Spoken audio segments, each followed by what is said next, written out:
Hi everyone, welcome back to Webtech Tutorial.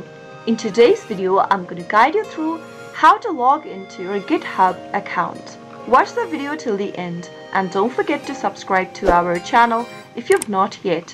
Press the notification bell so that you'll never miss another upcoming upload from us. To log into your GitHub account is easy. Open up a web browser of your choice. Go to the URL box as soon as you do that and type in github.com. Now press enter on your keyboard, which will take you to the official website of GitHub. From the official web page, click the sign in link at the top right. Doing this will take you to the sign in area. If you don't have an account yet, you'll need to enter your username or your email address followed by a password to get access to your GitHub account. If you don't have your email or your password information yet, that means you are yet to sign up for a new account. Click on this create an account link right next to new to GitHub and follow through the on-screen prompts in order to register yourself to a new account. Once you have an account, you can enter its credentials in the text boxes in the sign-in area. Start off by typing in your email or your username in the first text box and head over to the password field and type in your password.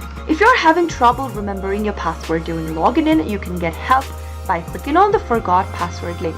Finally, click the sign in button and you'll be able to log into your GitHub account right away. GitHub is used for storing, tracking, and collaborating on software projects. It makes it easier for developers to share code files and collaborate with fellow developers on open source projects. That is how it can be easily done. I hope the tutorial was helpful to you. If it was, go ahead and give us a thumbs up. I'll soon be back with more videos like this. Thank you for watching.